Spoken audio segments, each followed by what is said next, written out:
कि मेरे भाइयों, फिल वक़्त यानी मौजूदा दौर में और मौजूदा वक़्त में हमें और आपको संभल कर रहना पड़ेगा।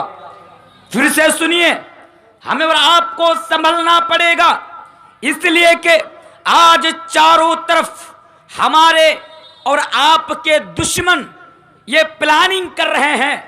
हमारे और आपके दुश्मन ये साजिशें रच रहे हैं कि मुसलमानों को किस तरह इस देश से भगाया जाए, मुसलमानों को किस तरह इस देश से निकाला जाए और मुसलमानों को किस तरह यानी आतंकवाद कहकर, मुसलमानों को दहशतगर्द कहकर पूरी दुनिया की नज़र में मुसलमानों का मकाम गिराया जाए। मेरे प्यारे साथियों, ये बहुत ही जोरों शोर से कोशिश हो रही है और आपको शायद इसके बारे में कोई अंदाज़ा भी नहीं और शायद आपको इसके बारे में कोई भनक भी नहीं।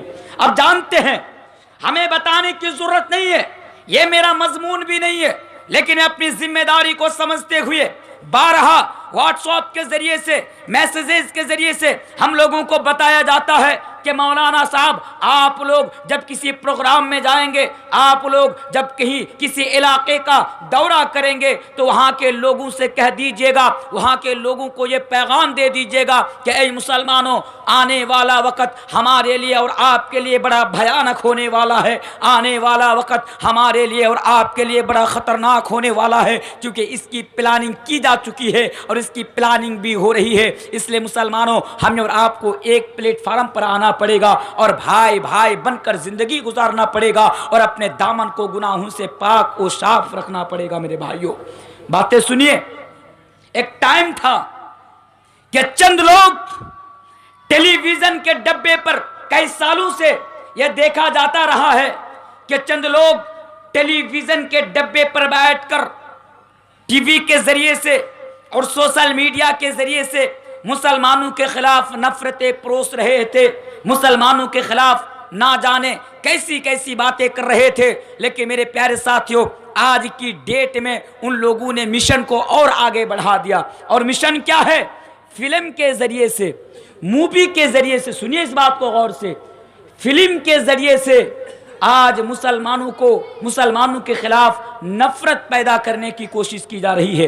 एक फिल्म बनी है अभी हमारे भारत के अंदर, और मेरे भाइयों, जहां जहां बीजेपी की हुकूमत है, जहां जहां बीजेपी की सरकार है, आला ऐलान मैं बोल कर जा रहा हूं, क्योंकि कब तक खामोश रहूंगा, बोलना पड़ेगा मेरे भाइयों। इसलिए अपनी जान को हथेली पे लिए ये बात मैं आपके सामने कर जा रहा हूं और आपको पैगाम देकर जा रहा हूं मेरे प्यारे साथियों, कि जहां जहां बीजेपी की सरकार है, हालांकि होना तो ये चाहिए था कि इस फिल्म को बैन कर दी जाए, इस फिल्म के ऊपर लगाम लगा दिया जाए, क्योंकि ये फिल्म मुसलमानों के खिलाफ बनी है, ये फिल्म हमारे और आपके खिलाफ बनी है और पूरी दुनिया को एक गलत मैसेज मुसलमानों के ताल्लुक से दे रही है। लेकिन ये नहीं हुआ, इसके ऊपर बैन नहीं लगाया गया, इसके ऊपर लगाम नहीं लगाया गया, बल्कि बीजेपी सरकार ने इसके लिए टैक्स भी माफ कर दिया, बीजेपी सरकार ने इसके लिए टैक्स को फ्री कर दिया। वह कौन सी मूवी है? उस मूवी का नाम है द कश्मीर फाइल्स। याद रखिएगा, सब जानते हैं द कश्मीर फाइल्स। इस मूवी के अंदर क्या है जानते हैं? 189, सुनिए, 189 और 90 के दशक में कश्मीरी पंडितों के ऊपर जुल्म हुआ था। सिर्फ कश्मीरी पंडितों पर जुल्म नहीं हुआ था, बल्कि वहां के मुसलमानों पर भी जुल्म हुआ था उस वक्त। लेकिन हमारे बहुत सारे कश्मीरी भाई, हमारे बहुत सारे कश्मीरी पंडित जो कश्मीर में रहने वाले, वो उनकी हत्या कर दी गई थी और कश्मीर से वो लोग भागकर हिंदुस्तान के किसी और जगह में चले गए थे। तो ये मूवी उसी के नाम पर बनाई गई है, कश्मीरी पंडितों के ताल्लुक से। लेकिन मेरे प्यारे साथियों, इस मूवी को जिसने बनाया, उस इंसान का नाम क्या है? उस इंसान का नाम है विवेक अग्निहोत्री।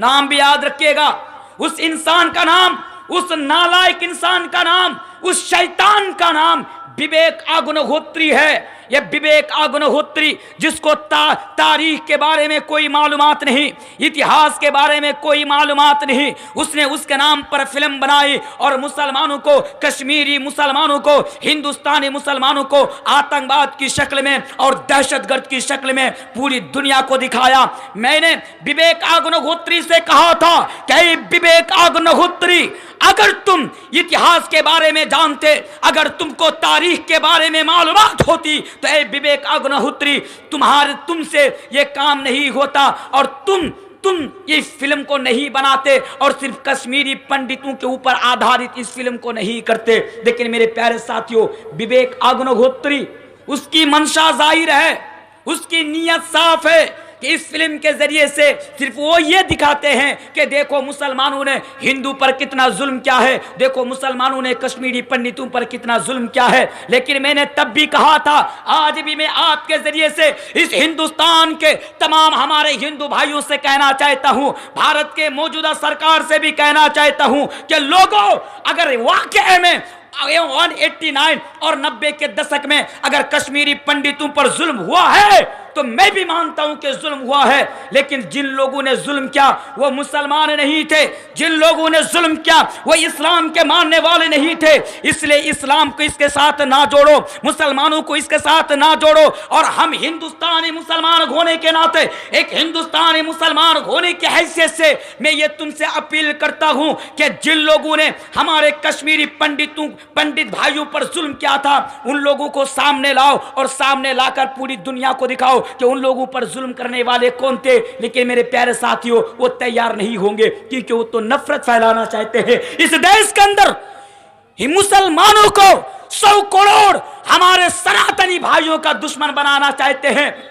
और मैंने विवेक अग्निहोत्री से यह भी कहा था कि विवेक अग्निहोत्री, अगर तुमने अपनी मां का हलाल दूध पिया है, ऐ विवेक अग्निहोत्री, मैं इस देश का एक अदना सा तालिब इल्म, मैं इस देश का एक अदना सा स्टूडेंट, इस्लामिक स्टूडेंट, मैं तुमसे मुतालबा करता हूं और तुमसे कहता हूं कि सुनो, अगर वाकई तुमने अपनी मां का हलाल दूध पिया है तो सुनो, सिर्फ कश्मीरी पंडितों के ऊपर क्यों आज पूरे भारत के अंदर मुसलमानों की मॉब लिंचिंग हो रही है, इसके ऊपर भी फिल्म बनाकर दिखाओ।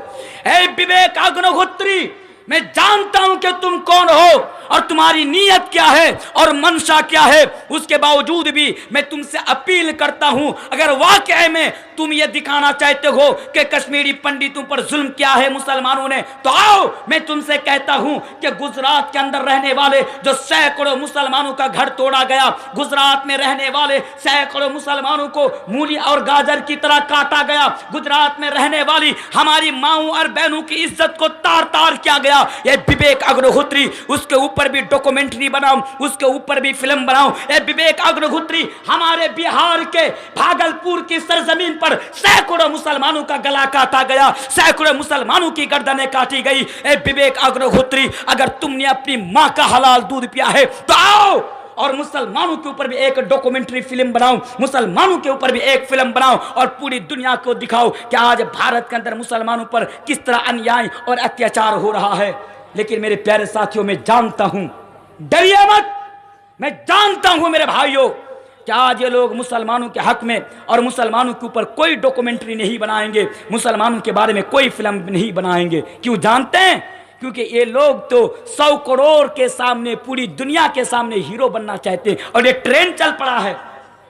ये विवेक अग्निहोत्री, जब इसने फिल्म निकाली, मैंने इसकी पूरी कुंडली पढ़ डाली, मैंने विवेक अग्निहोत्री के बारे में मैंने रिसर्च किया, तो पता ये चला कि ये विवेक अग्निहोत्री जो आज हमारे 100 करोड़ सनातनी भाइयों की नजर में जो हीरो बना हुआ है, हालांकि बहुत सारे हमारे हिंदू भाइयों ने इसका विरोध किया और कहा कि नहीं, इस फिल्म के ऊपर बैन लगनी चाहिए, इस फिल्म को बंद होनी चाहिए क्योंकि ये फिल्म मुसलमानों के खिलाफ नफरत को हवा देती है। लेकिन मेरे प्यारे साथियों, कौन समझाए आज इन लोगों को जाकर, उन मूर्खों को जाकर कौन समझाए कि ये तारीख से बिल्कुल हटकर फिल्म बनाई गई है। ये विवेक अग्निहोत्री कौन है जानते हैं? ये विवेक अग्निहोत्री एक डायरेक्टर है बॉलीवुड का। या बात मत कीजिए साहब, बड़ी परेशानी हो रही है। विवेक अग्निहोत्री एक, इससे पहले भी कई सारी फिल्में बनाई थी, लेकिन एक भी फिल्म नहीं चल पाई, एक भी फिल्म नहीं चल पाई। विवेक अग्निहोत्री ने सोचा कि मेरी फिल्म तो नहीं चल रही है, मुझे इस देश का इंसान तो बड़ी दूर की बात, कुत्ता भी मुझे भाव नहीं दे रहा है। तो फिर विवेक अग्निहोत्री ने इस फिल्म को बनाया और मुसलमानों को विलन बताया, मुसलमानों को आतंकवाद बताया और मुसलमानों को दहशतगर्द से जोड़ दिया। मेरे प्यारे साथियों, ये तो ट्रेंड चला है। नेता बनना चाहते हैं, नेता नहीं बन पाते हैं, किसी मौलवी को मार दो नेता बन जाओगे। नेता बनना चाहते हो, किसी मुसलमान को मार दो नेता बन जाओगे। आज तो यही ट्रेंड चल रहा है मेरे प्यारे साथियों। वरना देखिए हमारे वसीम रिजवी साहब को, ये वसीम रिजवी घर में, वसीम रिजवी के हालात जानते हैं। ये वसीम रिजवी घर में अपनी बीबी और बच्चों से जूता खाता था, जूता। घर में इतनी से भी वैल्यू नहीं थी वसीम रिजवी की, जो आज हीरो बना हुआ है मेरे प्यारे साथी, हीरो। ये दल्ला अपने घर में इतनी सी भी इसकी कोई इज्जत और इतनी सी भी इसकी कोई वैल्यू नहीं थी। वसीम रिजवी ने सोचा कि मेरी हालात तो खराब है, अब क्या किया जाए, मुझे हीरो बनना है। फिर उसने इस रास्ता को अपनाया और कुरान के खिलाफ उसने कह दिया कि कुरान के अंदर से इतनी आयतें हटा देनी चाहिए। ये वसीम रिजवी हमारे नबी की शान में गुस्ताखी की। वसीम रिजवी इस्लाम के खिलाफ बढ़ चढ़ कर बोला और हीरो बन गया। और हमारे बहुत सारे सनातनी भाई उनकी बातों पर आ गए, मान गए। लेकिन मैं तमाम से एक पैगाम देकर जाना चाहता हूँ आपके जरिए से, इस देश के मैं तमाम के तमाम हिंदू भाइयों से मैं एक पैगाम देकर जाना चाहता हूं कि मेरे भाइयों, इस फिल्म के अंदर जो दिखाया गया है, यकीन मानिए एक राय के दाने के बराबर भी इस फिल्म के अंदर कोई सच्चाई नहीं है मेरे भाइयों। क्योंकि मुसलमान आतंकवाद नहीं होते हैं, मुसलमान दहशतगर्द नहीं होते हैं, इस्लाम आतंक फैलाने की तालीम नहीं देता है, इस्लाम किसी बेकसूरों पर जुल्म करने की तालीम नहीं देता है मेरे प्यारे साथियों। इसलिए इस बात को समझो, हम तुम्हारे साथ पर से पहले भी भाईचारा के साथ रह रहे थे और आज भी इस देश के मुसलमान हम आप लोगों के साथ भाईचारे के साथ रह सकते हैं, रहना चाहते हैं। इसलिए आप इन भोंडू की बातों पर मत आइए, इन लोगों की फिल्म पर मत आइए। ये लोग तो अपने पेट के चक्कर में और ये लोग तो अपना हीरो बनने के लिए ये सब दिखा रहे हैं मेरे प्यारे साथियों। ये पैगाम आज मैं आपके जरिए से उन लोगों को देकर जाना चाहता हूं। अब आइए मैं अपने उन्वान की तरफ आपको लेकर आना चाहता हूं, क्योंकि रात बड़ी तेजी के साथ आगे बढ़ रही है। अगर आप देखना चाहते हैं कि द कश्मीर फाइल्स की हकीकत क्या है, मैंने उड़ीसा के अंदर 2-3 दिन पहले आपका 25 तारीख को उड़ीसा के अंदर मेरा प्रोग्राम था, मेरा मजमून इसी टॉपिक के ऊपर था। मैंने एक एक बात को खुल कर और मैंने इतिहास को और तारीख को मैंने खुल कर बयान किया था। यूट्यूब में जाइएगा और आप उस बयान को सुन लीजिएगा मेरे प्यारे साथियों। तो आइए मुसलमान भाइयों, मेरा जो आज का उन्वान है वो है फिक्र आखिरत आप अपने अंदर पैदा करें। क्यों? इसलिए कि जब तक हमारे अंदर ये चीज पैदा नहीं होगी, फिक्र आखिरत इस एहसास का नाम है मेरे भाइयों। इससे पहले ये भी बोल दूं, आपके इलाके में हर रोज कहीं ना कहीं जलसा होता है, उसके बावजूद भी हम और आप गुनाहों से नहीं बच पाते हैं मेरे भाइयों। हमारे इलाके में हर रोज दूर दराज से मौलाना इकराम को बुलाए जाते हैं, उनकी जबान से कुरान और हदीस की बातें सुनते हैं, उसके बावजूद भी हम अपने दामन को गुनाहों से पाक नहीं रख पाते हैं, हम अपने दामन को गुनाहों से पाक साफ नहीं रख पाते हैं। इसलिए ज़रूरी है मेरे प्यारे साथियों कि हम अपने अंदर फिक्र आखिरत को पैदा करें। फिक्र आखिरत इस चीज़ का नाम है, इस एहसास का नाम है कि कल क़यामत के दौर, कल क़यामत के दिन हम इस दुनिया में जो भी करेंगे अल्लाह के सामने जवाब देना पड़ेगा, अल्लाह की अदालत में हमें जवाब रखना पड़ेगा। आइए मैं आपको उसकी तरफ लेकर चलता हूं मेरे प्यारे साथियों। अल्लाह तबारक व तआला कुरान करीम के अंदर बयान फरमाता है, पारा 3 सूरा अल इमरान आयत नंबर 185 के अंदर बयान फरमाता है, ऐ लोगो कुल्लु नफ्सिन ज़ाइक़तुल मौत, कि हर इंसान को मरना होगा, हर नफ्स को मौत का मजा चखना होगा। मेरे भाइयों इस चीज को सामने रखिए, आज आप जलसा सुनने के लिए आए हैं, आपको भी मरना होगा। स्टेज के ऊपर जितने भी लोग बैठे हैं, जब अल्लाह ने कुरान करीम के अंदर ये ऐलान कर दिया, जब अल्लाह ने कुरान करीम के अंदर ये बयान कर दिया, कुल्लु नफ्सिन ज़ाइक़तुल मौत, के लोगों ऐ दुनिया वालों, हर इंसान को मरना होगा, हर नफ्स को मरना होगा, हर नफ्स को मौत का मजा चखना होगा। तो मौत से कोई बच नहीं सकता, ना मौलवी तनवीर बच सकता है, ना मेरे करीब मेरे नजदीक बैठी हुई हुए मौलाना मौत से बच सकते हैं, ना आप मौत से बच सकते हैं। आवाज बहुत खराब है साहब, जरा ठीक कीजिए।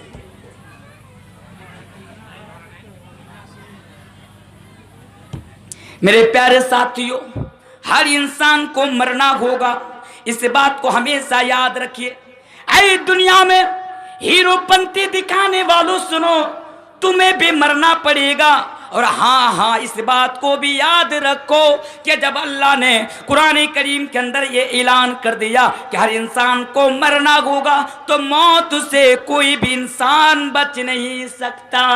मौत से कोई भी इंसान नहीं बच सकता। एक सवाल, क्या आपके गुमानी में, आपके झारखंड में, रूपसपुर में आदमी मरते हैं?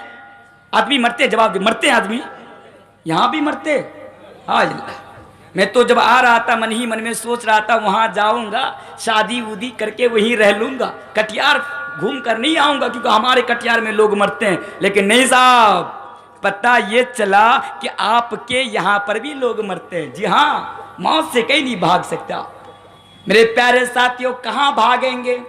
जरा सोचिए मेरे भाइयों, मौत से आप कहाँ भागेंगे? मौत से कहाँ भागेंगे? हर हाल में तो आपके पास मौत आनी है। एक मर्तबा मैं दिल्ली चला गया, मैंने सोचा शायद मैं दिल्ली आ गया। हमारे कटिहार से, झारखंड से 1000 किलोमीटर की दूरी पर आ गया। हो सकता है कि मैं दिल्ली में मौत से बच जाऊंगा। लेकिन जब मैं दिल्ली पहुंचा, मैं क्या देखा, हाय अल्लाह, यहाँ पर भी लोगों के पास मौतें आ रही है, यहाँ पर भी लोग मर रहे हैं। मैं मरना नहीं चाहता था। जब मैंने दिल्ली के अंदर लोगों को मरते हुए देखा, मैंने दिल्ली को छोड़ दिया, मैं मुंबई चला गया। फिर मैं मुंबई जाने के बाद देखा कि मुंबई के अंदर भी लोग मरते हैं। फिर मैं मौत से बचने के लिए मुंबई को भी छोड़ दिया। सारी पूरे भारत के अंदर में घूमता रहा कि शायद कोई ऐसी मुझे जगह मिल जाए जहां पर मेरे पास मौत ना आए और मैं मौत से बच जाऊं। लेकिन मेरे प्यारे साथियों, पूरे भारत के अंदर कोई ऐसी जगह ना मिली कि जहां पर मैं मौत से बच जाऊं। फिर मेरे दिल में ख्याल आया, चलो साहब, क्यों ना मैं सऊदी अरब चला जाता हूं, क्यों ना मैं सऊदी अरब चला जाता हूं। मैं सऊदी अरब भी चला गया। सऊदी अरब जाने के बाद मैं एक दिन बड़े आराम से सोया। मैंने बड़े आराम से सोया।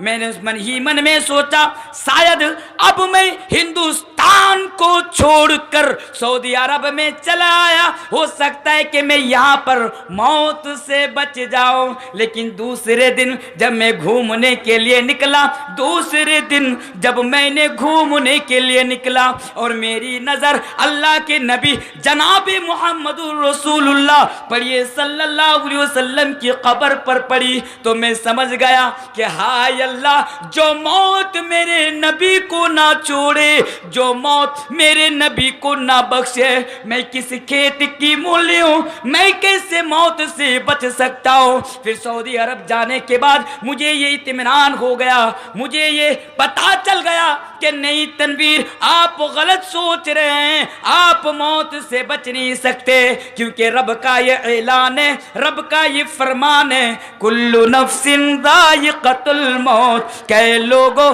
तुम मौत से बच नहीं सकते।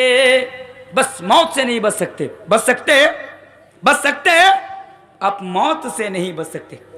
पहली चीज। दूसरी चीज पर जरा गौर कीजिए। आप मुझसे सवाल कीजिए, मौलाना तनवीर साहब, आपसे बस एक सवाल पूछना चाहता हूं। मैं कहूंगा बोलिए, आपका कौन सा सवाल है, आपका क्या सवाल है। आपने मुझसे सवाल कर दिया कि मौलाना साहब, हमारे गांव के अंदर रूपसपुर के अंदर 2 आदमी हैं, एक आदमी नमाज पढ़ता है, रोजा रखता है, एक आदमी ज़कात देता है, एक आदमी खैर के कामों में पेश रहता है, नेकी के कामों में पेश रहता है, नेकी के कामों में आगे रखता है। लेकिन बंदा बड़ा गरीब है, खाने के लिए भी कुछ भी नहीं, गुर्बती की हालत में जिंदगी गुजार रहा है। और एक बंदा हमारे गांव में 1 नंबर का डाकू है, एक नंबर का लुच्चा है, एक नंबर का लफंगा है। अरे मौलवी तनवीर वो नमाज भी नहीं पढ़ता है, वो रोजा भी नहीं रखता है, वो गरीबों की मदद भी नहीं करता है, वो जलसा में चंदा भी नहीं देता है, वो मदरसों और मस्जिदों में दान भी नहीं करता है, लेकिन उसके बावजूद भी वो बड़े ऐशो आराम की जिंदगी गुजारता है। वो इस तरह जिंदगी गुजारता है कि उसकी जिंदगी के अंदर किसी चीज की कमी नहीं रहती है। अब बताइए, इसने अच्छा अमल किया लेकिन गुर्बती की जिंदगी गुजारी, इसने अच्छा अमल किया लेकिन परेशानी की जिंदगी गुजारी, और इसने गलत काम किया उसके बावजूद भी बड़े ऐशो आराम की जिंदगी गुजारी। इसके पास भी मौत आई, इसके पास भी मौत आ गई, दोनों इस दुनिया से रुखसत होकर चला गया, दोनों इस दुनिया से रुखसत होकर चला गया।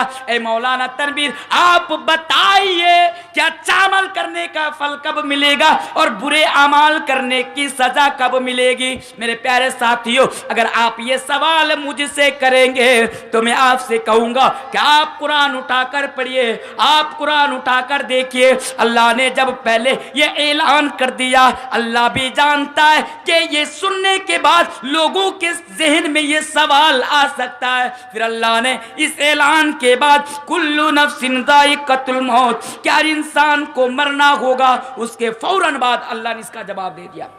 उसके फौरन बाद अल्लाह ने इसका जवाब दे दिया। जवाब क्या है जरा सुनिए, आपका सवाल अल्लाह का जवाब जरा सुनिए।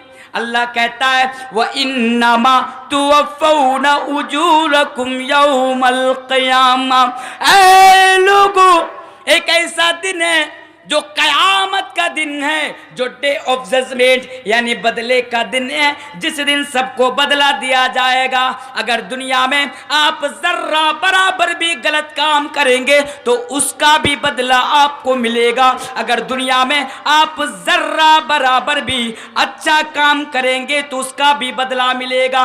हो सकता है दुनिया में आप अच्छा अमल करें, दुनिया में आप अच्छा काम करें, लेकिन आपको बदला ना मिले। ये भी हो सकता है कि दुनिया में आप क्राइम कर रहे हैं, दुनिया में आप अपराध कर रहे हैं, इसलिए कर रहे हैं आप जानते हैं कि आप इस इलाके का सबसे दबंग आदमी है, आप इलाके का सबसे बड़ा हीरो है, आप इस इलाके का सबसे बड़ा रईस है, आप यहां पर जुल्म करेंगे, गलत काम करेंगे तो आपके सामने आकर कोई बात नहीं कर सकता। अगर पंचायत भी बैठेगी, अगर पंचायत भी बैठेगी, लोग अगर पंचायत में भी बैठेंगे तो आपके हक में फैसला आ जाएगा। आप गलत काम करेंगे, पुलिस आपको पकड़ कर लेकर जाएगी, आप पुलिस को पैसा दे देंगे, छूट जाएंगे, पुलिस के हाथ से आपको सजा नहीं मिलेगी। दुनिया की अदालत में आपको सजा नहीं मिलेगी, क्योंकि दुनिया की अदालत भी पैसों की बुनियाद पर आज फैसला सुनाती है। मेरे भाइयों, अपने देश की बात करके जा रहा हूं आपको, लेकिन हाँ, इस बात को याद रखो, दुनिया में तो तुम्हारी हीरोगिरी चल रही है, लेकिन कल कयामत के दिन, डे ऑफ जजमेंट के दिन तुम्हारी हीरोगिरी नहीं चलेगी। तुम हीरो नहीं होगे बल्कि सब बराबर होगे।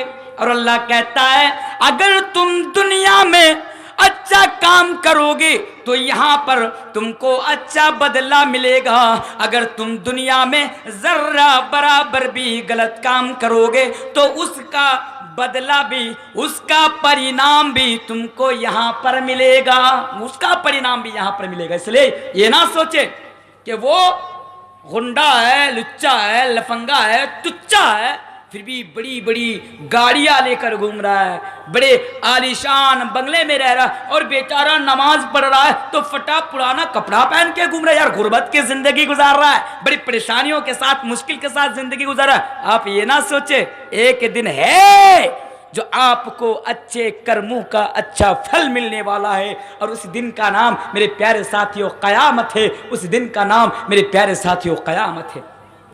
आइए और एक हदीस में आपके सामने रख देता हूं दुनिया की नियामत और आखिरत की नियामत के बारे में, क्योंकि यहाँ पर जितने भी लोग बैठे हैं साहब, हम तो दुनिया में अच्छी जिंदगी गुजारना चाहते। इस हदीस को जरा सुन लेना मेरे प्यारे साथियों, इस दुनिया में हम और आप बस अच्छी जिंदगी गुजारना चाहते हैं, साहब हमें तो माल चाहिए, हमें तो दौलत चाहिए, हमें तो पैसा चाहिए, हमें तो आलीशान बंगला चाहिए, हमें तो बड़ी बड़ी गाड़ियां चाहिए, जरूरत पड़ेगी तो चोरी भी करूंगा, जरूरत पड़ेगी तो मस्जिद का हक भी मारूंगा, जरूरत पड़ेगी तो मदरसा का हक भी मारूंगा, जरूरत पड़ेगी तो अपने भाई का भी हक मार लूंगा, जरूरत पड़ेगी तो हमारे घर के करीब जो पड़ोसी है उस पड़ोसी का भी हक मार लूंगा। लेकिन मौलाना साहब हमें तो बस दुनिया की नियामतें चाहिए, हमें तो बस ऐशो आराम चाहिए, हमें तो बस सुकून की लाइफ चाहिए, सुकून की जिंदगी चाहिए। सुनो, चाहिए बेशक लो, लेकिन इस हदीस को भी जरा सुनो। कल कयामत के रोज अल्लाह तबारक व तआला के दरबार में, कल कयामत के रोज अल्लाह तबारक व तआला की अदालत में दो इंसान को हाजिर किया जाएगा। दुनिया की नियामतों को लेकर मरने मिटने वालों सुनो, कल कयामत के रोज दो इंसान को, दो बंदा को अल्लाह की अदालत में हाजिर किया जाएगा। हाजिर करने के बाद उन बंदों में से एक बंदा दुनिया में अच्छा काम करता था, लेकिन गुर्बत की जिंदगी गुजारता था, सुबह खाता था, शाम को खाने के लिए उसके पास कोई चीज नहीं होती, शाम को खाता था लेकिन रात को खाली पेट बंदा सो जाया करता था, उसके पास खाने के लिए पहनने के लिए कोई कपड़ा नहीं होता था, लेकिन हाँ बड़ा नेक था, वो अच्छा काम करता था। ऐसा बंदा कल कयामत के रोज अल्लाह तबारक व तआला के यहाँ जन्नती होगा। और एक बंदा दुनिया में बड़े ऐशो आराम की जिंदगी गुजारता था, अच्छा काम करता था, अच्छा काम नहीं करता था, नमाज नहीं पढ़ता था, रोजा नहीं रखता था, लोगों का हक मारता था, भाई बहन का हक मार देता था, लेकिन दुनिया में बड़ा वो ऐशो आराम की जिंदगी गुजारता था। हदीस को सुनिए, बड़े ऐशो आराम की जिंदगी गुजारता था, लाख लाख की सूट पहनता था, लाख लाख की सूट पहनता था मेरे प्यारे साथियों, लेकिन अल्लाह के यहां वो जहन्नमी होगा। अब जरा देखिए, वो इंसान जिसने सारी जिंदगी परेशानियों में गुजारी, जिसने सारी जिंदगी तकलीफ में गुजारी, अल्लाह तबारक व तआला फरिश्तों को हुक्म देगा कि जाओ इसको जन्नत के अंदर डालो। फरिश्ते उसको जन्नत के अंदर डालेंगे। हदीस की किताबें बताती है, हदीस बताती है, सही हदीस है, उसको जन्नत के अंदर डाला जाएगा और डालने के फौरन बाद उसको उठा लिया जाएगा। डालने हमेशा हमेशा के लिए, पहले देखिए दुनिया की नियामत और आखिरत की नियामत, दुनिया में सुकून चाहते हो या आखिरत में सुकून चाहते हो, जरा देखो। अल्लाह हुक्म देगा कि उसको जन्नत के अंदर डालो, जन्नत के अंदर डाला जाएगा और फौरन उसको उठा लिया जाएगा। अब उससे सवाल होगा, है मेरा बंदा बताओ कि दुनिया में तुमने परेशानी देखी है, तकलीफ देखी है, क्या तुमने दुनिया के अंदर परेशानी की जिंदगी गुजारी है? वो बंदा एक बार जन्नत के अंदर जाने के बाद दुनिया के 70 साल की तकलीफ को, 70 साल की परेशानियों को, 80 साल के दुख को एक पल में भूल जाएगा और अल्लाह से कहेगा, हे परवरदिगार, ऐ मेरा रब, दुनिया के अंदर तकलीफ किसे कहता है, दुख किसे कहता है, परेशानी किसे कहता है, मुझे मालूम नहीं है, मुझे मालूम नहीं है। यानी हदीस पर जरा गौर कीजिए मेरे भाइयों, सिर्फ दुनिया की नियामतों से माला माल होना चाहते हो, दुनिया में सब कुछ हासिल करना चाहते हो और आखिरत को भूल जाते हो। सुनो कि एक बंदा आखिर जन्नत में जाने के बाद 70 साल की परेशानी को भूल जाएगा, 80 साल की परेशानी को भूल जाएगा। वहीं पर अब उसकी बारी है। किसकी बारी है? जो बड़ा हीरोगिरी दिखा रहा था दुनिया में, नमाज नहीं पढ़ता था, रोजा नहीं रखता था, ज़कात नहीं देता था, दूसरों का हक मारता था। अब तकलीफ किसे कहता है दुनिया में उसको मालूम नहीं था, लेकिन अल्लाह तबारक व तआला फरिश्तों को हुक्म देगा कि इसको ले जाओ और ले जाने के बाद जहन्नम के अंदर फेंक दो। उसको जहन्नम के अंदर फेंका जाएगा, उसको जहन्नम के अंदर डाला जाएगा और जहन्नम के अंदर फेंकने के बाद, डालने के बाद फौरन उसको उठा लिया जाएगा, फौरन उसको उठा लिया जाएगा। और उठाने के बाद अल्लाह तबारक व तआला उससे सवाल करेगा, उससे पूछेगा कि बताओ दुनिया में तो तुम बड़े ऐशो आराम की जिंदगी गुजारता था, बताओ दुनिया में तो तुम बड़े ऐशो आराम की जिंदगी गुजारता था, अब बताओ अब कैसा लगा। वो जवाब देगा, अल्लाह मैं दुनिया में ना जितना दिन जिंदा रहा मैंने बड़ी परेशानी के साथ जिंदगी गुजारी। वो इंसान जिसने 70 साल 80 साल 90 साल ऐशो आराम के साथ गुजार दिया, कल कयामत के रोज एक पल के लिए, एक मिनट के लिए जहन्नम के अंदर जाएगा तो दुनिया के तमाम ऐशो आराम को वो भूल जाएगा। मेरे भाइयों, तमाम के तमाम ऐशो आराम को भूल जाएगा। इसलिए मेरे प्यारे साथियों, अच्छा काम करो, अच्छा अमल करो, नेकी का काम करो, खैर के कामों में आगे आगे रहो, क्योंकि कल कयामत के दिन आपको आपका बदला दे दिया जाएगा। तीसरी चीज पर जरा गौर कीजिए। अल्लाह पहली चीज फरमाता है, ऐ रुपसपुर के लोगों सुनो, कुल्लु नफ्सिन ज़ाइक़तुल मौत। दूसरी आयत, व इन्नमा तुवफ़्फ़ौना उजूरकुम यौमल क़ियामा। तीसरी चीज पर जरा गौर कर लीजिएगा। तीसरी चीज क्या है?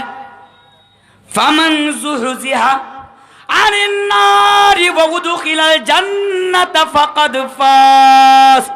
कई लोगों, कामयाब तो वो है, कामयाब, इसके बारे में ज्यादा नहीं बताऊंगा क्योंकि उस दिन मैंने इस आयत के बारे में मैंने तकरीर की थी वहां पे। फमन ज़ुहज़िहा अनिन नारि व उदख़िलल जन्नत फ़क़द फ़ाज़। दुनिया में कामयाब होना चाहते हो, और दुनिया में किसको कामयाब कहते हैं? साहब जिसके पास दौलत है, पैसा है, सरकारी जॉब है, सरकारी नौकरी है, बड़ा डॉक्टर है, हम कहते हैं बड़ा कामयाब है। अब देखिए ना, आपके घर में एक बेटी है, 2 लड़के का पैगाम आया।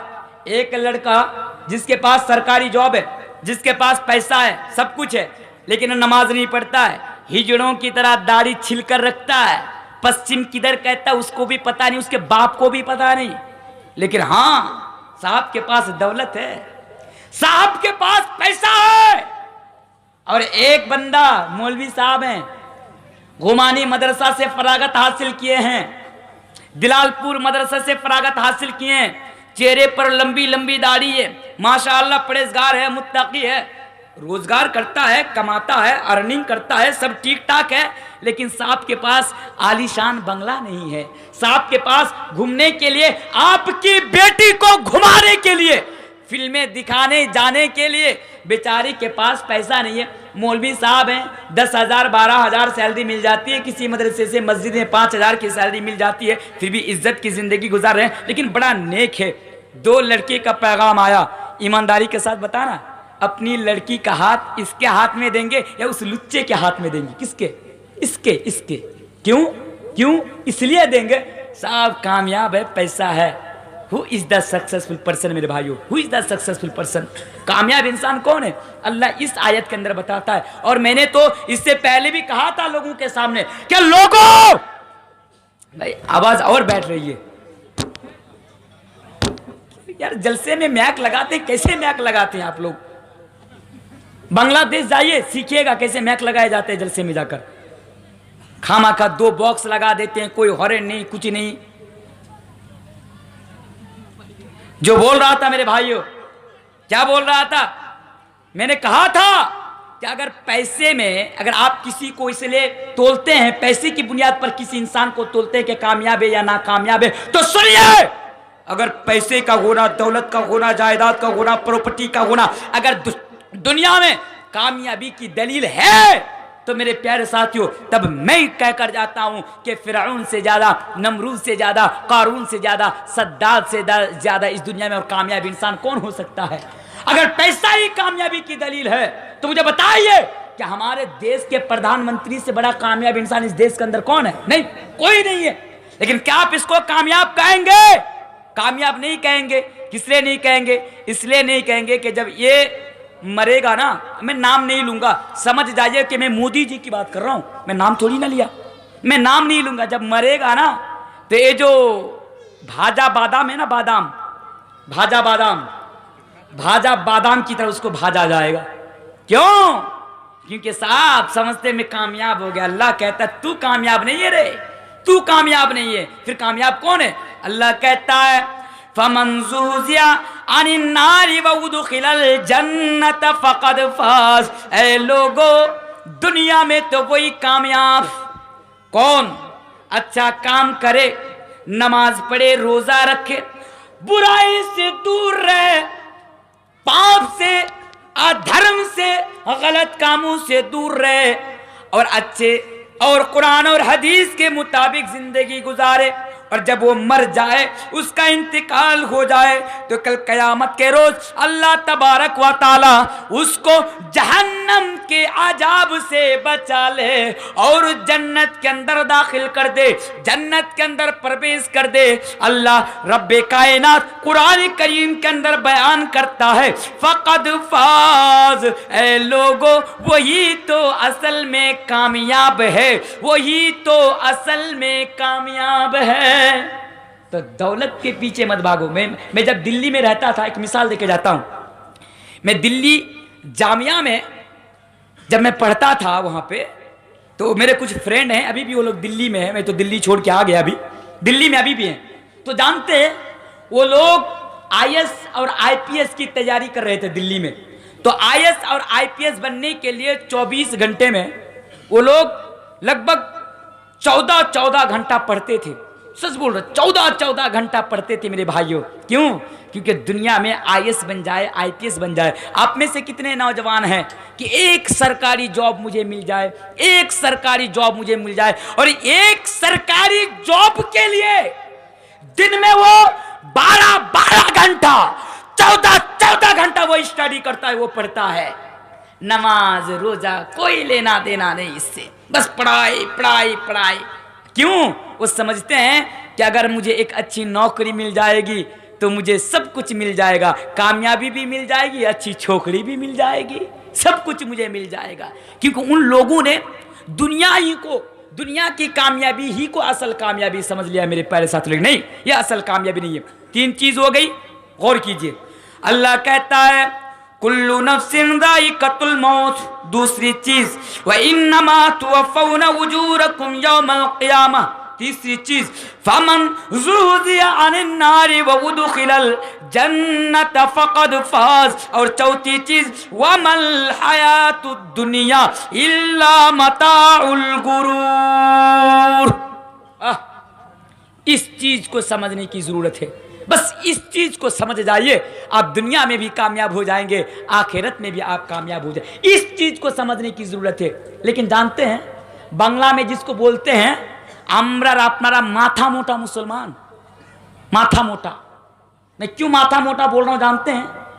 इतने जलसे में जाते हैं, मौलाना किराम की जबान से खुतबा सुनते हैं, ऐसे भी सुनते हैं, यूट्यूब में सुनते हैं, बार बार कोई ऐसा जलसा नहीं कि जहां पर किसी ना किसी मौलाना ने ये ना बताया हो कि लोगों, दुनिया की मोहब्बत को अंदर से निकाल कर फेंको। दुनिया, ये बड़ी दुनिया की मोहब्बत ना, कि ये इतनी खतरनाक बीमारी है, इतनी खतरनाक बीमारी है कि दुनिया भी बर्बाद करती है, आखिरत भी बर्बाद करती है। दुनिया की मोहब्बत, जिसके बारे में बेशुमार हदीसें हैं कि अल्लाह के नबी ने फरमाया दुनिया की मोहब्बत को निकाल फेंको। जैसा कि एक अबू दाऊद किताबुल फितन की हदीस है, यूशिकुल उमम अन तदा अलैकुम कमा तदा अल अकलतु इला कसअतिहा फक़ाल क़ाइलुन व मिन क़िल्लतिन नहनु यौमइदिन फ़क़ाल बल अंतुम यौमइदिन कसीर वलकिन्नकुम गुसाउन का गुसाइ सैल वला यंज़िअन्नल्लाहु मिन सुदूरि अदुविकुल महब्बत मिनकुम वला यग़दिफन्नल्लाहु फ़ी क़ुलूबिकुमुल वहन फ़क़ाल क़ाइलुन या रसूलल्लाह मल वहन क़ाल हुब्बुद दुनिया व कराहियतुल मौत रवाहुल अबू दाऊद फ़ी किताबिल फितन। मेरे भाइयों, अल्लाह के नबी ने बयान फरमाया था कि दुनिया की मोहब्बत को अपने अंदर से निकाल फेंको। दुनिया की मोहब्बत बड़ी खतरनाक बीमारी होती है।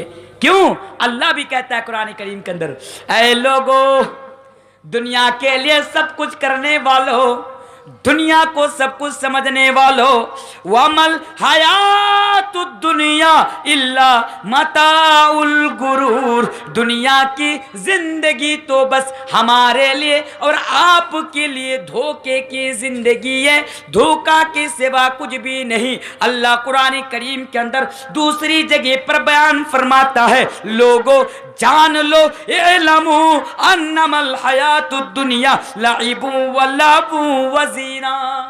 ये दुनिया ना, दुनिया की मोहब्बत आप अंदर से निकाल कर फेंकिए।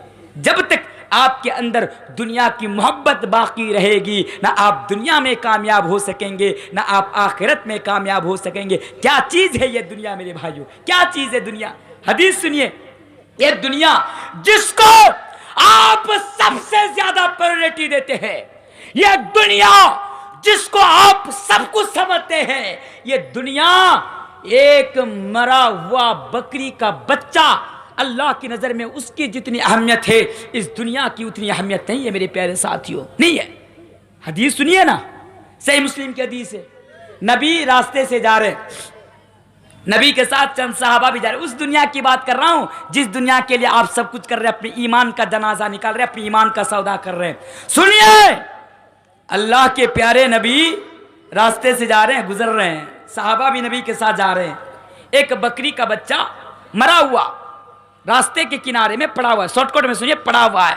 अच्छा ये बोलिए, अगर आपके रुपसपुर गांव में एक बकरी का बच्चा मर जाए और आपसे ये कहे भाई ले लो, घर में ले जाओ, मटन बिरयानी बना के खा लेना, ले जाएंगे आप? हालांकि मटन कैसे मिलता है? एक मटन की कीमत, 1 केजी मटन की कीमत मेरे भाइयों होती है हमारे कटिहार में तो अभी 650-700 के करीब है। आपकी इधर भी है शायद, आपकी इधर भी मटन की कीमत है ना, 600-650 रुपया केजी। अगर यही मटन जो बकरी का बच्चा मर गया हो, अगर आपसे कोई कहे कि ले जाओ, इसको ले जाओ और ले जाकर मटन बिरयानी बनाकर खा लो, और जितने भी दामाद है सबको दावत पे बुला लेना, खिला देना सबको, ले जाओ इसको,